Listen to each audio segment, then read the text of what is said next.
Now, today's Gen Z kids are intuitively able to use every device. I should know, my kids beat me every time. And they can use games, apps, social media networks at their grasp. Well, the technological gap between parents and kids seems to grow exponentially. At the same time, we're joined by mother and author Yvette Adams to tell us how parents can embrace technologically successfully. Welcome, Yvette. Thank you. So tell us, why is it so important for parents to keep up with their kids?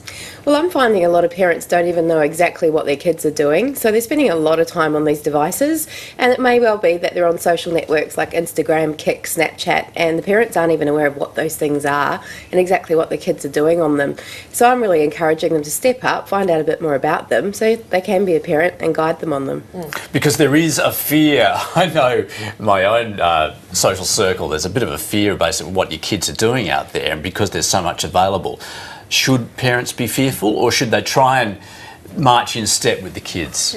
Well, I've sort of written the book because I feel that there is a lot of negativity out there, and I know there's risk involved with being online and using these things. There is cyber safety, social media can have bullying and so on, but there's a lot of positive that can be done with it as well. So I'm sort of encouraging parents to get to know it for its positive benefits and show them how you can get a great career out of using these technologies, or show them how they can be more creative or be fitter and track their fitness and all sorts of cool things using technology. So that's the sort of angle I'm taking with the book.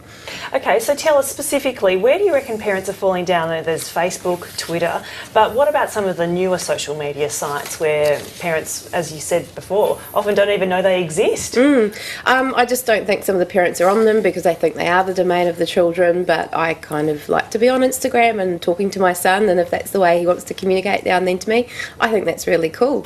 And there's also some examples of kids taking these technologies and doing really creative things with them. There's a new thing on Instagram called Roleplay, I don't know if you've heard of it, where people literally create usernames RP, this is kids, and then they start playing out the role of a TV show or a film and acting, through that, like either actually doing what they say in the film, or making it up. So that's really creative and dramatic, but they don't teach them that at school. Parents don't even know they're doing this, so they don't know to harness it, encourage it, discourage it, because they're not aware that they're doing it. And of course we also talk of the perils of social media and the like, leading to perhaps cyberbullying, sexting. What should parents be doing? Is it much like sitting down with the kids and having the talk about sex ed? Well, yeah, I guess you could look at it that way. I have designed a technology charter, a family technology charter, and I'm encouraging parents to sit down with their children and say, right, let's have a discussion about technology in our household. And I'm not saying there's one size fits all. I'm saying you've got different children, there's people with different religious beliefs and backgrounds and things, and some are very conservative and some are more open-minded about these things. So let's go through this and document what our household policy is on technology. Which devices are you allowed, at what age, which social networks you're allowed on, what's appropriate content to post. Let's document that, let's both sign it. And I'm not saying it's going to fix all problems related to technology, because I know there's conflicts in the household, but it might be a useful reference doc to refer back to. And so do you think that actually if parents understand it more, they might be less frightened about what their kids are doing? I do think so. I think education is key. If they step up and get some new information on board, then the chances are they'll feel more in control and able to guide their children.